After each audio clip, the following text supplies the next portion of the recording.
আসনের প্রার্থী উসমান হাদিকে টার্গেট করে তার মাথায় গুলি চালানো হয়েছে।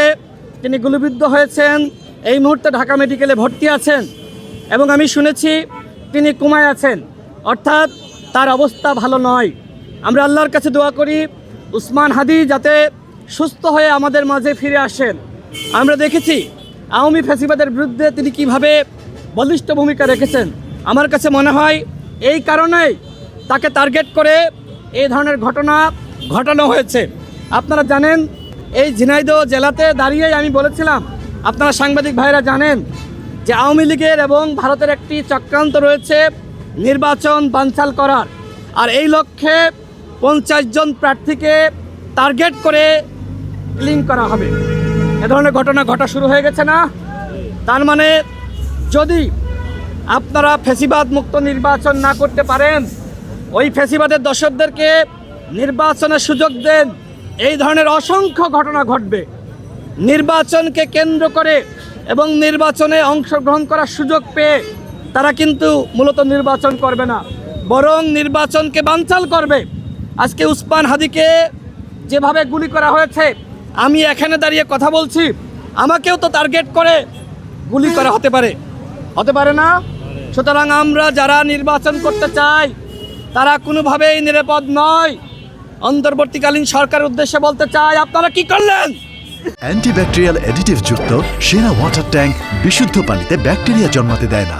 এই 16 মাসে কেন নির্বাচনের পরিবেশ তৈরি করতে পারলেন না? আজকে আমার ভাই রক্তাক্ত বাঁচবে কি মরবে আমরা কেউ জানি না। আগামীকাল তো আমিও মারা যেতে পারি, আগামীকাল তো আমিও গুলিবদ্ধ হতে পারি। সুতরাং আমি স্বরাষ্ট্র উপদেষ্টাকে বলবো, এর আগে নুরুল হক নূর সহ আমাদের উপরে হামলা করা হয়েছিল, আপনি বিচার করতে পেরেছেন?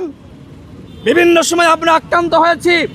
চট্টগ্রামের একজন প্রার্থী, তার গণসংযোগেও গুলি করে একজনকে হত্যা করা হয়েছে। বিভিন্ন জায়গায় দুর্বৃত্তরা গণসংযোগে হামলা চালাচ্ছে। আজকেও ঢাকাতে একজন জনপ্রিয় ব্যক্তি, তাকে টার্গেট করে গুলি করা হয়েছে। সুতরাং আপনারা শুধুমাত্র তফসিল ঘোষণা করে যদি মনে করেন সেরা নির্বাচন করবেন, সেরা নির্বাচন করার জন্য সেরা নির্বাচনী পরিবেশ তৈরি করতে হবে, সেটি কতটুকু করতে পারবেন আমি জানি না। আমি অত্যন্ত ব্যথিত। আমার ভাই, যার সাথে আমরা একসাথে মিছিল করেছি, একসাথে লড়াই করেছি, একসাথে আন্দোলন করেছি, সংগ্রাম করেছি, সেই ভাই আজকে গুলিবিদ্ধ হয়ে হাসপাতালে, আমরা কি করে ভালো থাকি?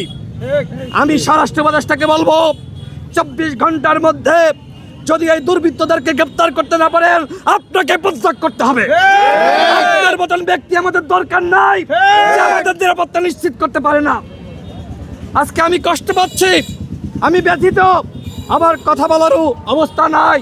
তারপরে আপনাদের উদ্দেশ্যে বলছি যে এই নির্বাচন তখনই সুষ্ঠু হবে যখন প্রার্থীদের নিরাপত্তা এই সরকার নিশ্চিত করতে পারবে।